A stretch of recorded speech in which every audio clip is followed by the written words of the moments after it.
Lepas boleh Pak.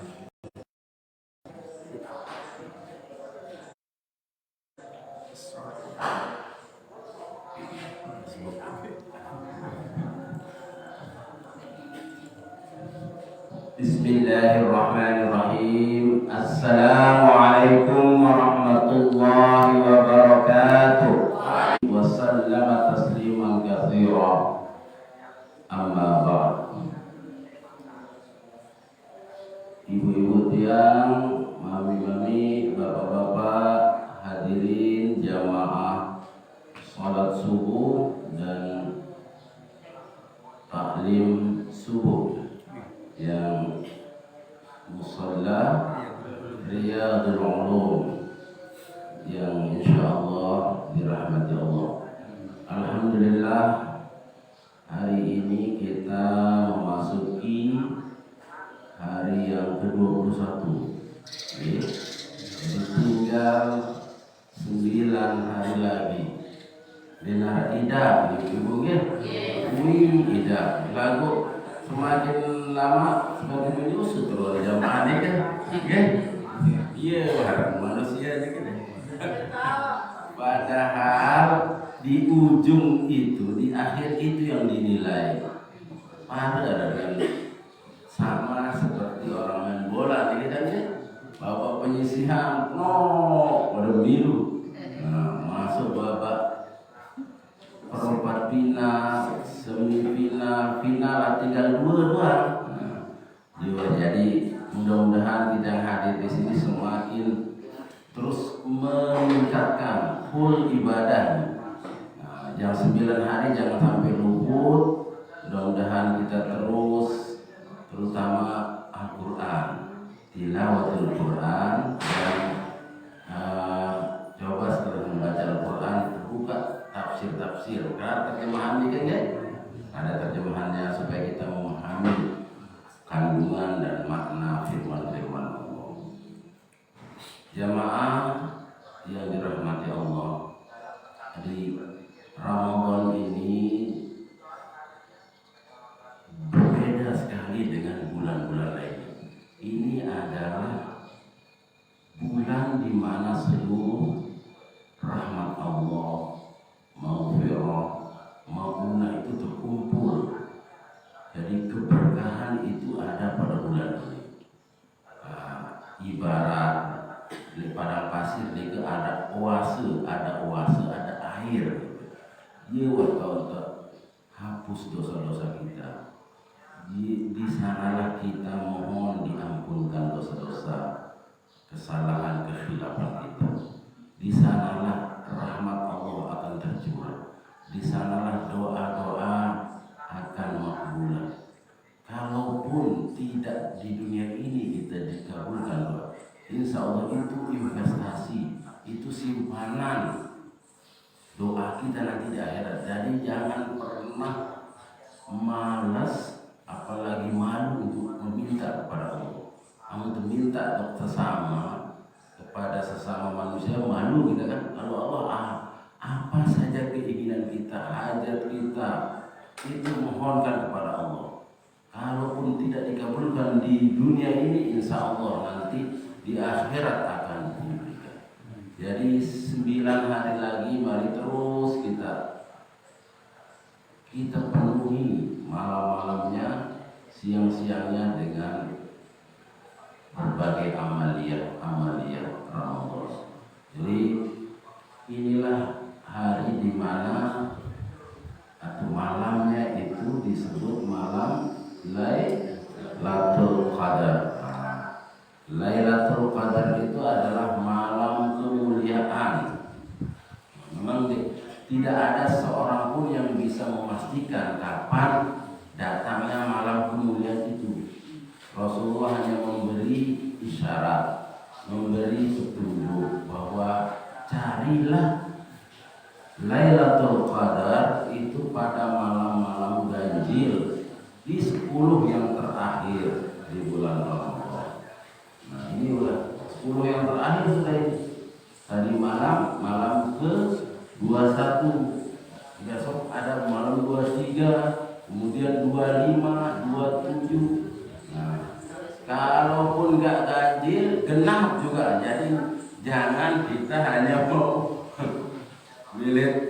apa? Pasang kodong lah, ya. Pasang kodong ada para lupa belempak yang pernah dikit deh.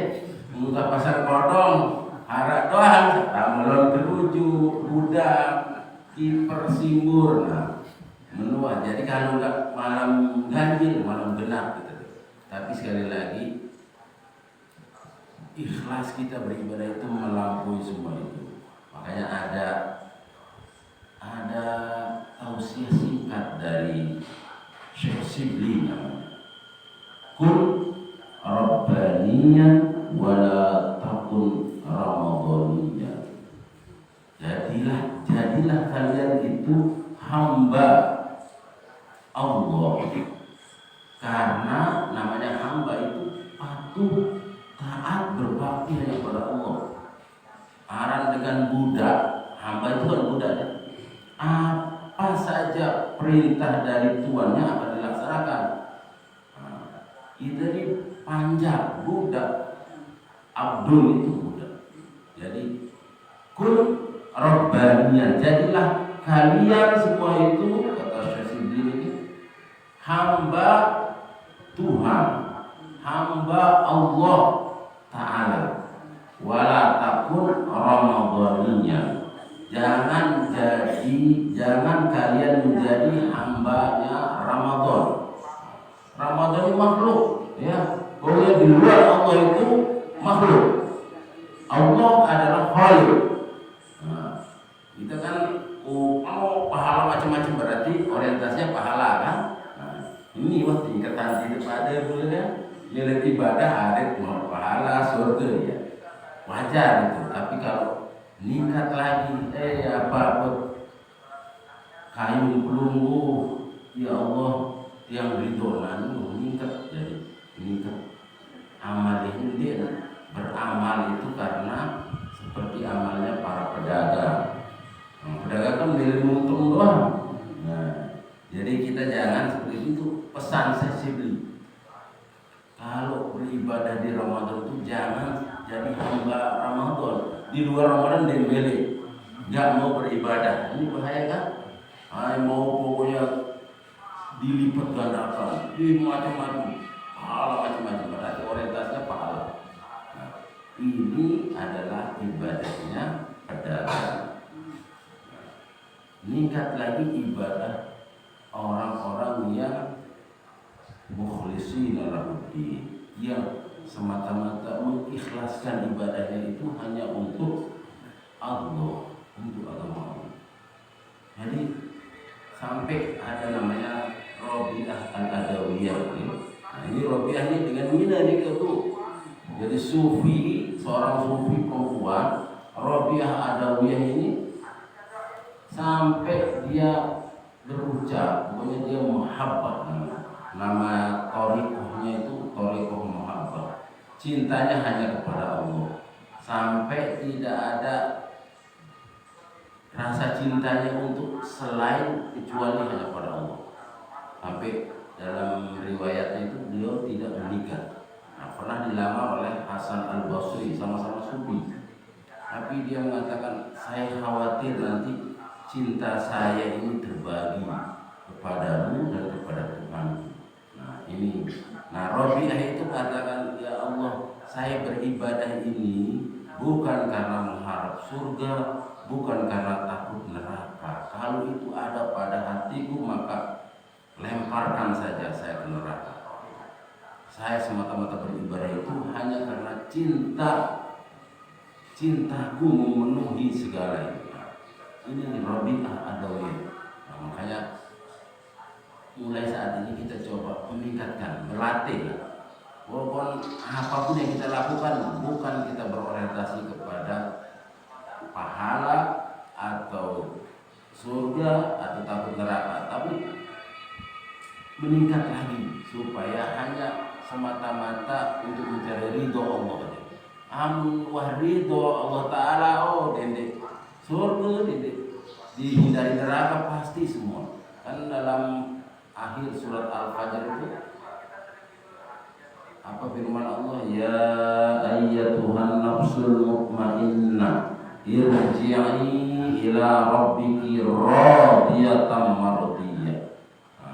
Kembalilah wahai hamba-hambaku radiyatan, dalam keadaan rela, ridho, mardiyah, dan diridhoi. Nah, itu kita ingin diridhoi. Kalau amal kita walaupun kecil sedikit, ikhlas dan diridhoi itu lebih bernilai daripada amal besar, tapi itu ada unsur riaknya, unsur pamernya, dan lain sebagainya.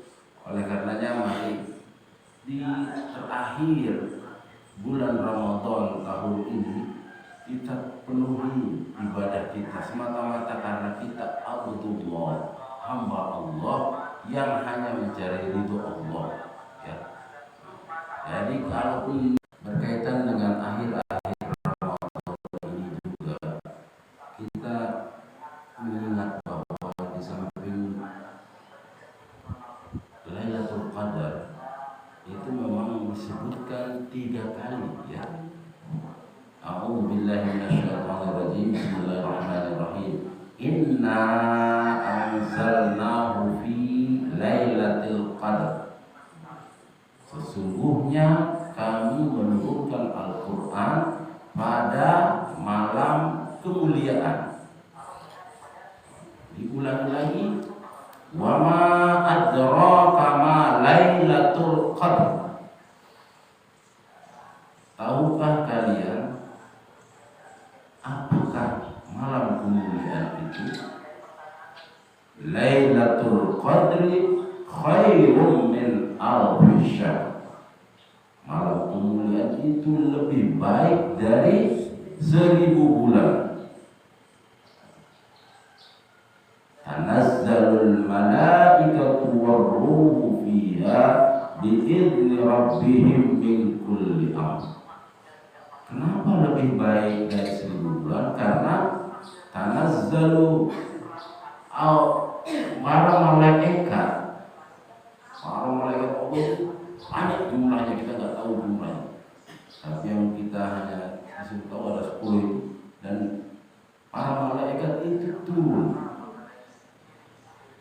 bersama malaikat Jibril, karena malaikat Jibril ini pimpinan. Seperti Rasulullah, Nabi Muhammad itu adalah pemimpin para anbiya wal mursalin. Kalau malaikat Jibril itu adalah pemimpin para malaikat. Jadi di malam kemuliaan itu turun seluruh malaikat beserta malaikat Jibril dengan izin Allah untuk mengatur segala urusan, segala perkara.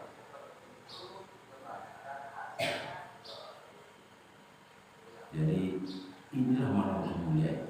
Tanazzal malaikatu bi'izni rabbihim min kulli salamun ya hatta matla'il fajr. Jadi keselamatan itu sampai terbitnya fajar. Jadi malam ini terjadinya malam hari. Jadi seperti yang saya sebutkan tadi bahwa di 10 malam terakhir ini mari kita penuhi malam-malamnya, ya. Tapi niatnya mencari ridha Allah. Ya, jangan semata-mata mencari ridha Qadar. Nah, supaya meningkat, ya. Kalau sudah niatnya karena Allah, insya Allah akhirnya akan baik. Terus bagaimana implikasi orang mendapat Lailatul Qadar atau tidak? Insya Allah orang yang akan mendapatkan Lailatul Qadar itu hidupnya akan lebih baik, akhlaknya akan lebih mulia, dan hatinya hanya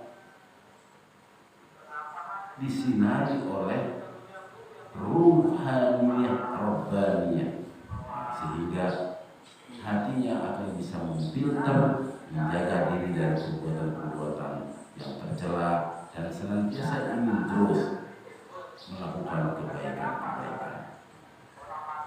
Jadi ibu-ibu, bapak-bapak, di akhir Ramadan ini juga kita mari introspeksi. Kira makin umur kita semua, ya. Nggak tahu kita apakah tahun depan kita masih bertemu dengan Ramadan. Karena banyak saudara-saudara kita sudah mendahului, ya. Nah, di akhir Ramadan ini juga kita harus mengenal bahwa hidup ini pasti akan berakhir. Semua kita, siapapun dia, siapapun apapun jabatannya, apapun kedudukannya, pasti akan sampai pada satu titik aja, yaitu berakhirnya hidup di dunia ini, dan dia akan nanti hidup di alam yang lain, yaitu alam akhirat. Disebut akhirat karena tidak ada akhirnya, tidak ada akhirnya namanya akhirat itu. Coba indang-indang waktu balok kita dulu sampai nanti waktu tahun misal balok itu kembali tidak akan kembali, terus dia di alam barzakh. Alam barzakh itu namanya alam masa tunggu untuk menunggu akhirat. Akhirat hari akhir ini, kalau kiamat baru kemudian alam akhirat akan terjadi. Nah, kita dibaru karena di dalam alam barzakh itu, masa tunggu itu juga tergantung amal juga. Allah sengsara pegawai di dunia, sengsara sudah di alam barzakh itu. Makanya ya Allah, kita banyak istighfar sudah di akhir Ramadan ini. Perbanyak istighfar, banyak mohon ampun. Mungkin masih dulu kita masih muda, masih lalai, masih berbuat salah. Kalau ada salah yang bersama, cepat minta ampun, minta ridhonya, supaya tidak ada beban dosa antara sesama, dan kita mohon ampun pada Allah atas dosa pada Allah. Ini renungan buat kita semua bahwa hidup di dunia ini pasti akan berakhir, pasti akan pokoknya paling pol sudah. Ini kalau yang paling tinggi berapa? Berapa usia? 64 ya, 64 sudah. Berat tidak ini sudah cukup berat ya. Paling kalau 10 tahun lagi 74. Oh, tambah berat.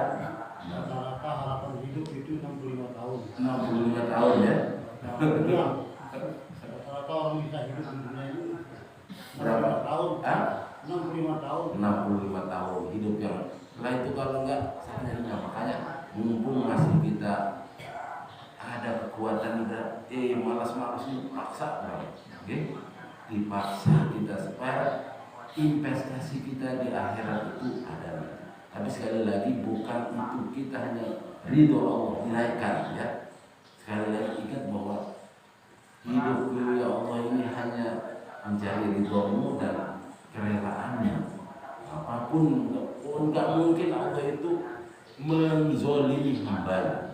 Kalau dia sudah berbuat beribadah, pasti akan dibalas dengan kebaikan. Begitu juga sebaliknya, kalau dia berbuat zalim, maka akan mendapatkan balasannya juga. Jadi ibu-ibu, bapak-bapak, mungkin itulah renungan di akhir Ramadan ini. Mari kita insafi diri kita masing-masing. Kita manusia pasti banyak dosa, walaupun disengaja ataupun tidak disengaja.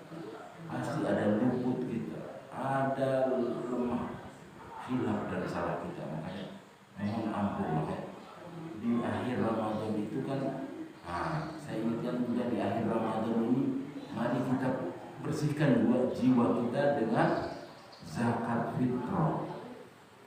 Semua kita ini wajib membayar zakat fitrah ya. Apapun kondisi kita kan iringan, mudah itu ya. Jangan ada orang tua saya nggak punya uang, nggak punya kemampuan.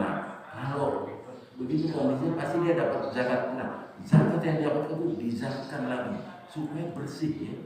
Jangankan orang yang sudah besar, orang yang sudah ini anak yang baru lahir aja dizakatkan. Itu namanya zakat itu, zakat jiwa kita supaya bersih. Ya, jadi kalau zakat mahal bagi orang yang punya harta. Kalau kita itu wajib Ingatkan saudara-saudara kita yang kadang-kadang mau dapat bantuan terus ya. Nah setelah bantuan itu terus dia kumpulkan, dia lupa menzakati dirinya. Zakat kita harus kita keluarkan. Walaupun kalau kita dapat zakat dari orang, ya itu berarti rezeki kita, milik milik utang sudah kita jadi milik kita, kemudian kita zakatkan diri kita, anak kita, saudara kita, atau siapa yang jadi tanggungan kita itu.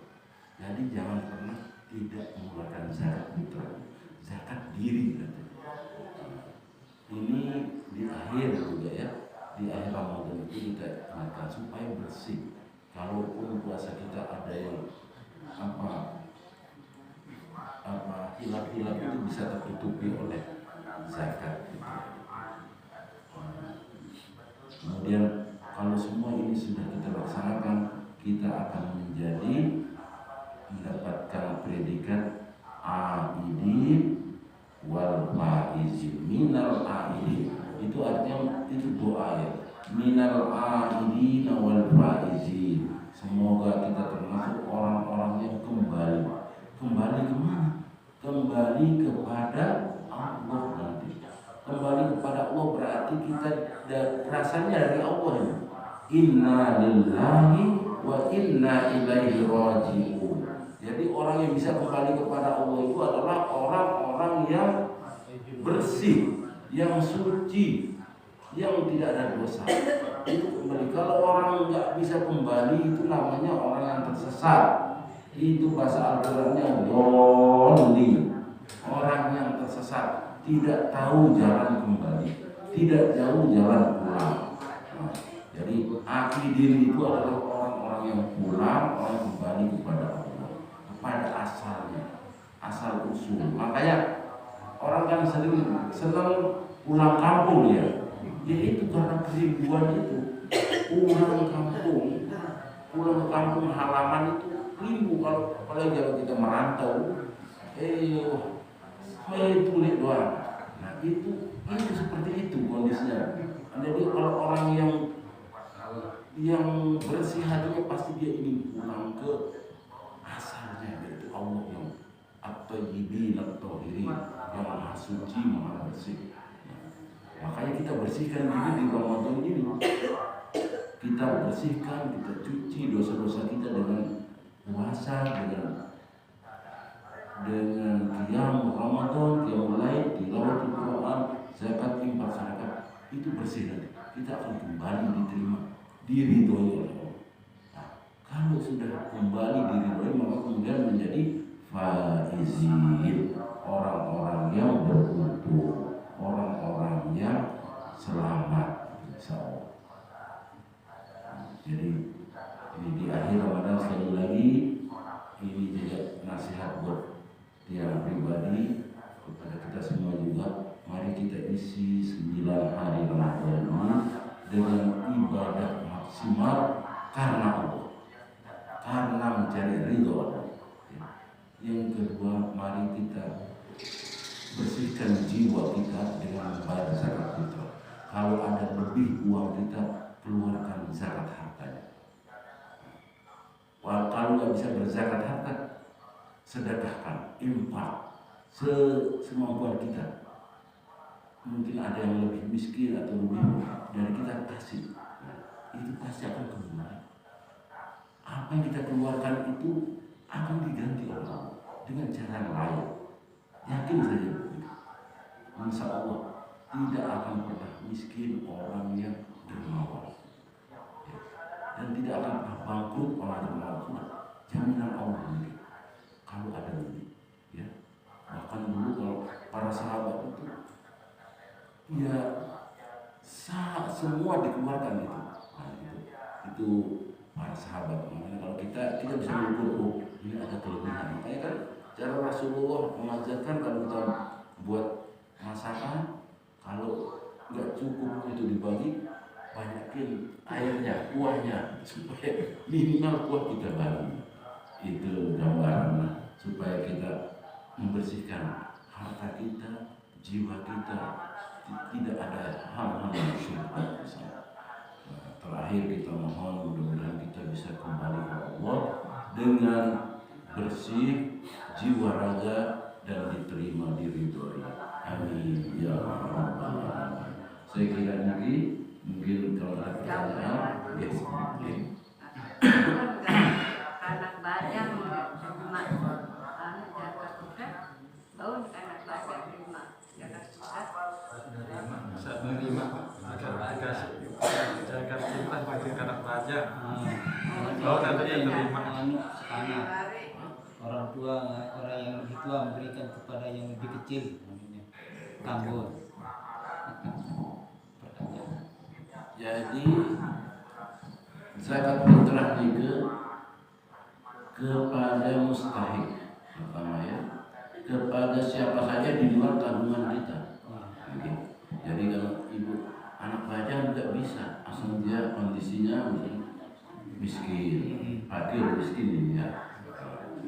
Itu kemudian anak bajang itu juga harus mengeluarkan zakat fitrah untuk dirinya nanti. Sudah dapat misalnya, walaupun misalnya di tengah bulan dia mengeluarkan juga. Ya anu ni dulu. Nah, biasa dia bibik dia menikah di bapaknya. Di bapaknya ni nak ada jadi di wakil di anaknya yang kamu. Oh, enggak. Aku enggak. Ia mesej terima atau berkata papuna menu. Bisa juga kita.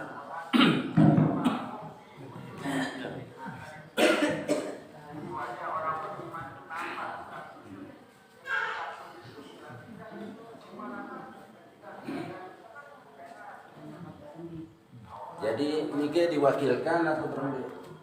Nggih, bahkan di papun menu. Tapi sudah dikasih tahu nih. Nggih. Oh ya. Taukil atau pewakilan itu bisa saja bentuknya pemberitahuan asal yang diwakili atau ridho kan. Dia pada kesemeton sedikit. Semeton. Nggih, menjadi biasa balik semeton tak nak sudah tapi semeton dia nak tu jadi dia anak nenu tak nak. Nggih. Nggih. Bau nggih. Laguan bebadak. Paling terbebadak. Oh harus bebadak supaya jadi mitra nike bau putar-putar jangan saja ya. Bisa ya. Pokoknya itu kan kewajiban atas diri pribadi. Asal yang memang lebih bagus mitra itu kepada pertama kan zawil kurba ya. Zawil kurba itu orang yang punya hubungan kerabat dengan kita. Ya. Tapi nggak boleh bermitra kepada yang jadi tanggungan kita. Ya, di luar kita keluarga inti lah. Nah, jadi misalnya ke pisah, ke bibi, pokoknya itu ditrahin dulu. Nah, diingatkan di sini mitra malik pun. Dede dan di mitra dia kumpulan beras mitra. Nah, ya nggak boleh gitu. Jadi dikeluarkan lagi supaya apa hikmah zakat fitrah itu waktu di Idul Fitri tidak ada orang yang kelaparan, tidak bisa makan misalnya. Nah, kalau bisa fitrah itu di samping pakai kan makanan pokok, namanya makanan pokok itu kalau dikiaskan dengan beras kalau di sini ya. Nah, tentu kalau lebih baik kalau misalnya di samping beras kan beras perlu lauk ini kan ya. Jadi beras juga jadi keluaran dan tahu juga harap minyak, nanti minyak mahal balik ya. Nah, di samping itu mungkin arak perombo-ombon, kepeng misal kan, sehingga diberi kanduk jangan kan. Nah iya, jadi itu siapa yang memberikan lebih dari yang standar itu namanya tatawuan. Tatawu itu yang nilainya apa? Nilai kesunahan yang sangat dianjurkan. Nah, misalnya orang beribadah standar zakat fitrah 2,5 kilo, dia lebihkan jadi 3 kilo atau 4 kilo, itu bagus. apalagi tambah kepeng dah nih sebut kandung kan lah. Cemoh dengan kan? Gitu. Allah dengan cemohmu insya Allah dah ridho Allah itu dah. Nah, gitu. Nah, jadi itu cara kita. Kalau enggak ya kita minimal standar minimal 2,5 dinar lah, 2,5 lah. Nah, mungkin dia karena dia miskin penuh ngumpulan zakat dia baru jual atau belum beka. Nah, sebaiknya kalau beras zakat kita itu jangan dijual, ya. Karena sekarang orang dijual. Iya, iya untuk dirinya, ya. Kemudian dianulah jangan dijual, dicari keuntungan dari sini nggak boleh. Jadi diusahakan dikonsumsi sendiri zakatnya. Pak khusus sudah beli kado sedekah kemarin kita khusus berian untuk Oh, gitu. Nah, apa yang kita makan itu yang disamakan berasnya. Nah, kalau bisa lebih baik dari yang kita makan juga itu lebih bagus. Nah, jadi kado orang sedekah kemarin ini kado buat khusus. Nggih, bagus ini nggih. Nah, maksudnya ada orang yang dapat zakat fitrah ini dijual lagi kemudian. Nah, ini udah kapit apa melen boya untung doang. Dikit lagi. Nggih. Udah, udah. Sampun, Bu. Nggih. Nggih. Assalamualaikum warahmatullahi wabarakatuh. Waalaikumsalam. Apa yang Bapak Tuan Guru sampaikan tadi adalah materi yang luar biasa berkaitan dengan zakat atau fitrah. Cuman ada yang ditanyakan kaitan dengan zakat mal atau zakat Nggih. penghasilan. Iya. Ya, kayak Bapak Tuan Guru kan sebagai PNS. Ya di samping beliau Bapak Tuan Guru juga sebagai dosen. Beliau ini Pak DJ ini kan untuk jam pensiunan. Nah, bagaimana hukumnya kalau penghasilan kita kayak PNS yang mungkin ada saja PNS itu yang minus gajinya kan? Nah, Ada juga PNS yang dipotong gajinya sama sangatnya setiap bulan depan kan? Ada juga macam-macam lah. Dan juga kita tak pulang gaji kita namanya. Nah, bagaimana penghitungannya atau hukumnya itu penghasilan kita sebagai PNS untuk bagaimana bisa kita mengeluarkan zakat daripada penghasilan kita. Yang mohon penjelasan dulu. nggih. Zakat mal atau zakat amwal itu ada ketentuannya. Jadi ketentuannya adalah dia tersimpan dalam 1 tahun haul.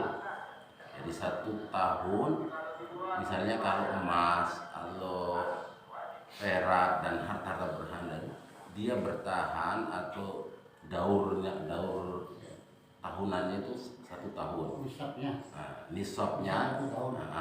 tahun. Kemudian dia harta itu juga melebihi kebutuhan pokok, kebutuhan kita. Jadi ada kelebihan dari kebutuhan kita. Kalau misalnya sekarang PNS sudah dipotong ini belum kredit macam-macam kurang, nggak ada kewajiban zakat itu, zakat mal itu ya. Yang ada paling infak sedekah ya. Jadi ajaran Islam tidak pernah memaksakan seseorang di luar kemampuannya. La yukallifullahu nafsan illa wus'aha. Nah, jadi zakat amwal itu dikonversi 2,5%. 2,5% dari apa? Dari setelah dikurangi kebutuhan pokok itu. Jangan mengeluarkan zakat sementara anaknya nggak sekolah, anaknya nggak makan, itu zolim untuk keluarga. Makanya yang perlu pertama kita memberi istri, memberi anak itu bagian sedekah ya. Itu dipenuhi dulu, makanya zawil kurban. Supaya apa maksudnya itu? Supaya tidak ada menjadi tanggungan orang lain, beban orang lain. Jadi kalau unit-unit keluarga kita ini kakak-kakak itu memenuhi kebutuhan sendiri-sendiri, insya Allah tidak jadi beban orang lain nanti. Nah, orang yang berlebih dari kebutuhan pokoknya itu yang melakukan zakat. Nah, di Indonesia ini ada kan lazis, ada basnas, ada lazismu, kemudian belum kotak-kotak amal macam itu kan. Semua itu kalau dikelola belum wakaf, kalau dikelola secara maksimal, insya Allah akan terpenuhi orang-orang miskin ini. Tapi ya itulah mungkin juga orang-orang miskin ini, ya itulah cara Allah untuk menguji kita. Banyak hal, banyak aspek sehingga terjadilah masih ada orang yang di bawah dari standar dan sebagainya. Tapi bagi orang yang memberikan hartanya, zakatnya itu akan membersihkan harta yang ada di dia. Gitu. Kaitan dengan besarannya itu berapa dia? Besaran nilai kuantumnya dari penghasilan kita itu. Besarannya itu kalau di kongres 2,5%. Besaran nilainya, besaran totalnya. Emas kasur ya. Standarnya itu 80 gram pirajen manggil. Berapa harganya? Hah? 400 gram. 850 kali 85. Berapa ya? 80 juta kurang. Nah, 80 juta. Sekitar 80 jutaan lah, 80 juta, dan itu dalam 1 tahun ya. Kalau misalnya ada zakat profesi memang ya. Zakat profesi itu kalau 85 itu dibagi 12 berapa?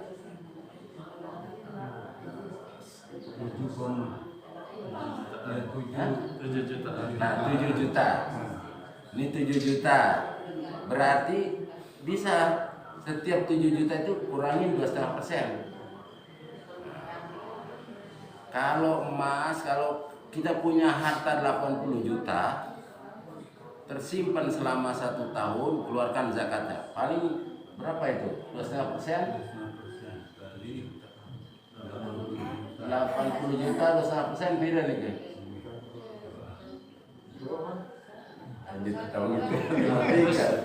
Sekitar 200. 1 juta aja 25. Kali 80. 100. Sampai 200. Iya sampai 200 kan? Sampai 200. 200. Nah, ini segede kayak yang baru 10 juta, harus 200. 2 jutaan. 2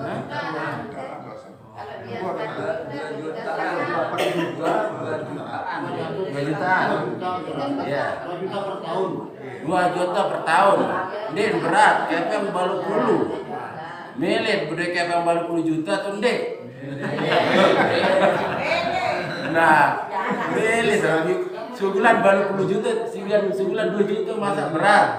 Enggak. Nah, kalau 7 juta 2,5% bila 200 ya. Bila sampai 175. Nah, itu sebenarnya enggak berat ya. Nah.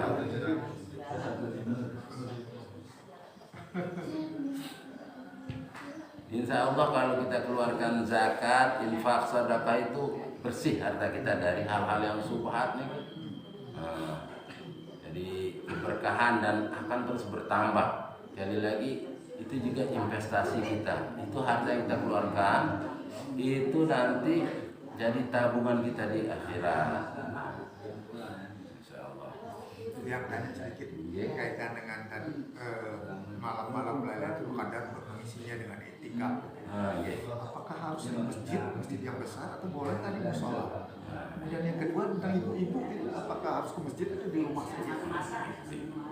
Jadi i'tikaf itu maknanya itu adalah berdiam diri, berhenti untuk ibadah. Jadi aktivitas di luar ibadah itu di stop dulu. Kemudian iktikaf di mana? Apakah di rumah disebut dengan iktikaf? Jadi tempat yang menurut keterangan-keterangan dari hadis-hadis Rasul bahwa iktikaf itu di masjid. Di masjid, bisa juga di musola, bisa. Misalnya masjidnya jauh dan lain sebagainya, ada musola, ya dihidupkan musola. Musola itu kan tempat sholat, tempat sujud juga. Nah, sama saja. Enggak pernah disebutkan masjid besar, masjid kecil, pokoknya tempat sholat yang umum. Atau misalnya di rumah punya musola juga bisa aja. Yang penting tidak ada kaitan di luar ibadah. Apa yang kita lakukan ketika iktikaf itu adalah pertama kita introspeksi, muhasabah itu, merenung ya, bertahannu seperti diri, merenung ya Allah apa nanti setelah mati hidup macam mana. Kemudian pertama baca ayat Al-Quran, mentadabbur ayat Al-Quran, berzikir, beristighfar, baca Al-Quran dan lain sebagainya. Nama sholat ya, sholat apa saja, sholat mutlak bisa dilaksanakan di sana. Kemudian bagaimana dengan ibu-ibu? Apakah dianjurkan untuk beriktikaf? Kalau kondisinya aman, tidak menimbulkan fitnah, tidak ada kemudian diridhoi oleh suaminya, silahkan. Tentu setelah menyiapkan masakan untuk sahur macam-macam kan. Nah, bersama-sama dengan suaminya misalnya ke masjid, kan nggak mungkin nyampurkan ada laki-laki perempuan. Ya, bisa mengukur lah. Pokoknya yang penting kalau kita di rumah tangga itu sudah minta izin dulu supaya tidak terjadi nanti udah mau imsak belum masak kan, pulang iktikaf aja lagi. Nah ini kan repot ya. Jadi insya Allah kalau dikomunikasikan secara baik akan menjadi lebih baik. Banyak, ya. Assalamualaikum warahmatullahi wabarakatuh. Waalaikumsalam. Berkaitan dengan pengertian berjamaah, misalnya sholat berjamaah. Berjamaah itu artinya kan nanti lebih dari satu, ada misalnya minimal makmumnya satu sama imamnya satu dan berjamaah gitu ya. Bagaimana apakah sama nilai berjamaahnya kita itu 2 orang sama ribuan orang? Kadang-kadang kan nanti orang mencari yang rame dan mungkin supaya bagaimana rasanya mungkin tergugah hati dan sebagainya, atau ada juga yang sedikit gitu. Nah, apakah sama nilai ibadahnya itu yang beribu-ribu jamaah itu sama 2 orang misalnya? Itu aja mungkin. Assalamualaikum warahmatullahi wabarakatuh.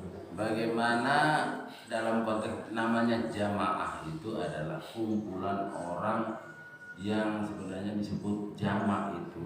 Kalau satu bahasa Arabnya mufrad, kalau 2 musanna, kalau 3 dan lebih itu namanya jamak. Jamak ini banyak, minimal 3. Kalau 2 tadi musanna, imam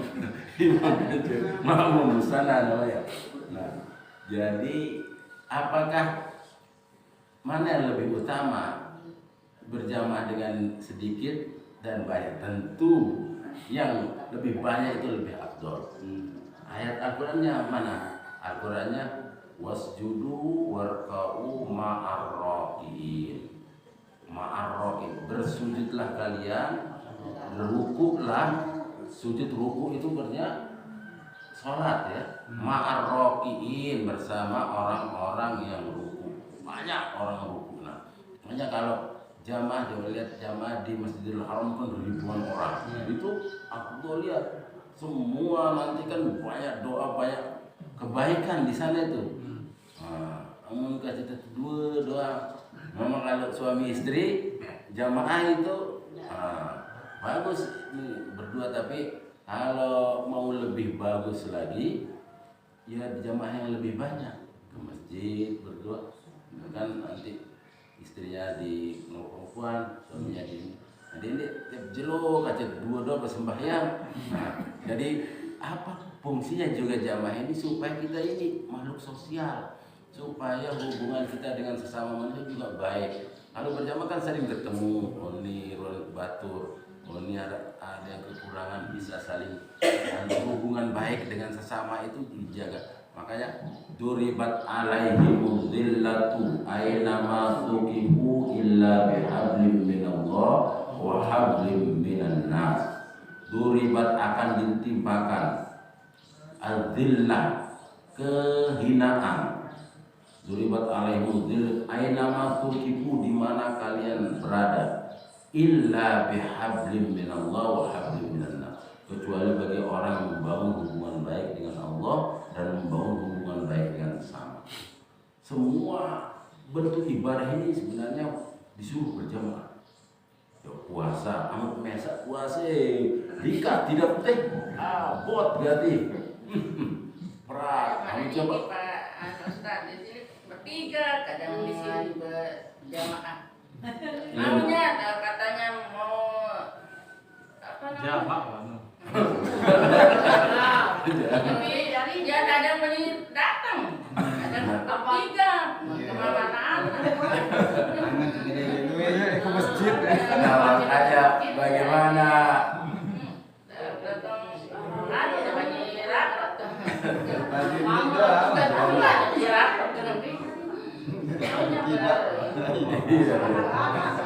ya, daripada misalnya, tapi misalnya musola kita ini harus tetap hidup, jangan keluar. Tapi jarang dia datang. Masing-masing kita dia.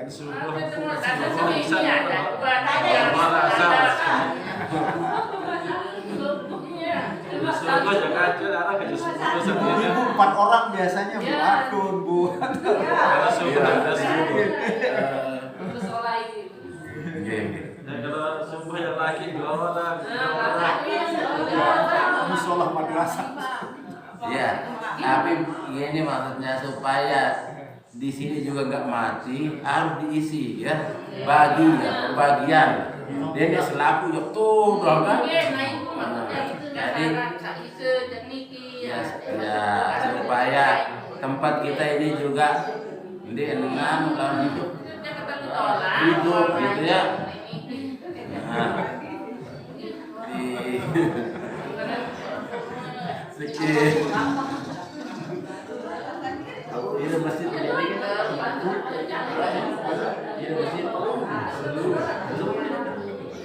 Iya, wah, kelompok 1000 masjid dekat Banjar itu di masjid. Kampung Banjar itu di masjid. Rata-rata. Mereka yang ngomong. Iya, bener lagi orang ngomong.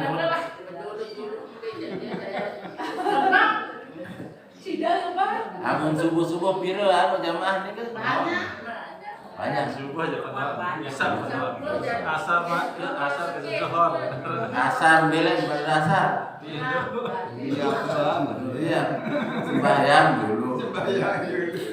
An azan segera aja penuhi ini mumpung. Amun tak biasa le bulan Ramadan insya Allah. Kalau bulan selain Ramadan penuh.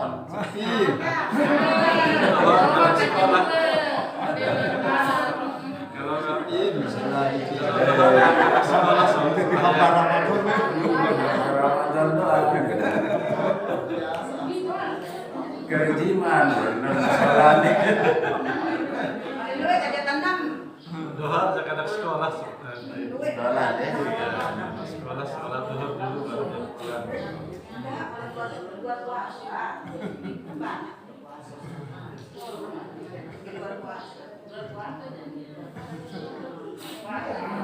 Nah, jadi kalau kita sering berjamaah ini bau serius kan batul, oh ini loh tayak ini kan.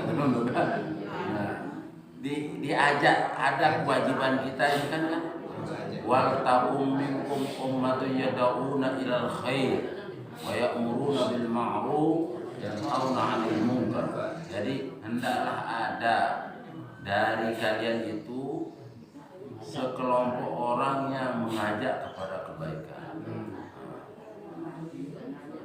Mereka menyeru kepada yang baik dan mencegah kemungkaran. Jadi ajak sembahyang ingat untuk hajat terlebih mele ya Allah. Benar kewajiban dia gugur. Begitu juga kalau kemungkaran kita lihat semampu kita ingatkan. Menu kita tingkatan damai ya terserah. Tapi jadi kewajiban kita sudah gugur ya. Kewajiban sebagai seorang muslim itu. Jadi kan ada hadis Nabi juga unsur akhaka zaliman aw mazluman. Tolong saudaramu yang dizolimi atau yang menzolimi. Jadi kita harus menolong kalau orang membuat zolim ya cegah dia. Atau dizolimi dia kita bantu dia. Ini cara kita supaya kita mendapat sekali lagi ridho Allah. Kalau ridho Allah sudah didapat, ridho sesama manusia diperoleh, selamat sudah kita. Mudah-mudahan di bulan di akhir di penghujung Ramadan ini selalu berkah Allah melimpahi semua kita, diri kita, keluarga kita semua, karib kerabat kita, zuriyah kita semua. Mudah-mudahan keimanan kita semakin meningkat, keinginan atau giroh ibadah kita semakin baik, semakin beribadah semata-mata lillahi ta'ala, mencari ridho Allah semata. Dan mudah-mudahan Allah meridhoi kita sehingga kita termasuk orang-orang minal aidin wal faizin dan termasuk golongan orang-orang yang muttaqin wal mukhlasin. Amin ya rabbal alamin. Mari kita berdoa. A'udzu billahi minasyaitonir rajim. Bismillahirrahmanirrahim. Alhamdulillahirabbil alamin. Walillahil hamdu rabbis samawati wa rabbil ardi rabbil alamin. Walahul kibriya'u bis samawati wal ardi wal azizul hakim. Alhamdulillahirabbil alamin.